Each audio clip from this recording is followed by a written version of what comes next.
कि पृथ्वी पर पाप इतना बढ़ गया कि मनुष्य जो भी सोचता था, जो भी बोलता था, जो भी करता था, वो सब कुछ गलत ही करता था। उनके विचार गलत होते थे, उनके सोच गलत होते थे, उनकी बातें गलत होती थी, सब कुछ गलत ही वो करते थे। और अब लिखा गया कि परमेश्वर मनुष्य जाति को बनाने से पछताया। तो बोलता है, मैंने इनको क्यों बनाया? मेरे प्रियो, आपसे मैं कहना चाहता हूं, जब ऐसा हुआ तो परमेश्वर अपने सेवकों को, अपने भविष्यवक्ताओं को भेज भेज कर मनुष्य जाति से लगातार बात करता रहा, ताकि वो मन फिरा ले, वो सुधर जाए, वो मुड़कर प्रभु के पास आ जाए। लेकिन ऐसा नहीं हुआ। मनुष्य जाति ने भविष्यवक्ताओं की बात को नहीं माना, परमेश्वर की आज्ञाओं को नहीं माना, और पाप बहुत बढ़ता गया।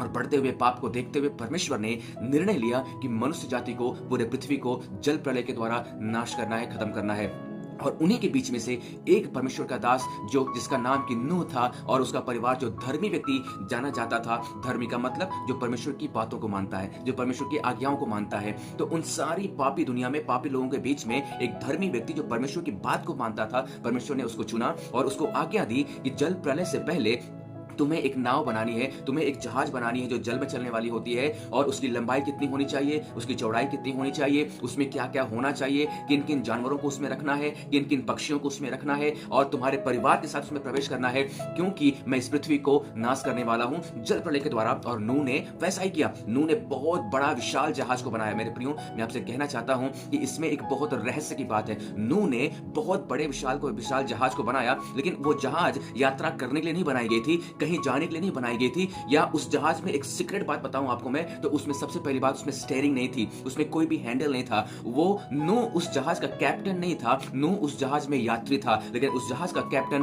केवल और केवल प्रभु यीशु मसीह अर्थात परमेश्वर यहोवा थे। मेरे प्रियो, जल प्रलय आया, सब कुछ हुआ, लेकिन आपको बताऊं, उस जल प्रलय के बीच में जहाज की सुरक्षा कैसे बनी रही? क्योंकि उस जल प्रलय में उस जहाज का जो कैप्टन था वो प्रभु यीशु मसीह थे। क्योंकि नूह उस जहाज में एक यात्री था, उसका परिवार यात्री था, लेकिन नूह ने अपने आप को उस जहाज में दिया, और यहोवा का कंट्रोल पूरा उस जहाज पे था, उस प्रलय के समय में था, तभी वो जहाज बच पाए। मेरे प्रियो, हम में से और आप में से बहुत से लोग ऐसे ही हैं। इस दुनिया में जल प्रलय के समान बहुत सारी समस्याएं हैं, चिंताएं हैं, बातें हैं जिसमें हम चल रहे हैं। लेकिन कई बार ऐसा होता है कि हम कोशिश करते हैं कि परमेश्वर, ये जीवन जो समस्या है इसको मैं संभाल लूं, इसके स्टीयरिंग को मैं संभाल लूं, इसके हैंडल को मैं संभाल लूंगा, इसको मैं मैनेज कर लूंगा। मेरे प्रियो, मैं आपसे कहना चाहता हूं, नूह के समान परमेश्वर ने आपको रखा जरूर है इस बीच में, लेकिन आप होने दें कि उस नाव अर्थात इस जीवन रूपी जो नाव है, इसको होने दें कि इसका जो खेवैया है वो परमेश्वर को होने दे। जिस दिन आपके जीवन का खेवैया परमेश्वर यहोवा बन जाएगा, यीशु मसीह बन जाएगा, तूफान कितना भी आए, आंधी कितनी भी आए, वो कभी डूब नहीं पाएगी, और आपका जीवन कभी भी खत्म नहीं हो पाएगा। वो हमेशा और हमेशा आशीषित होगा।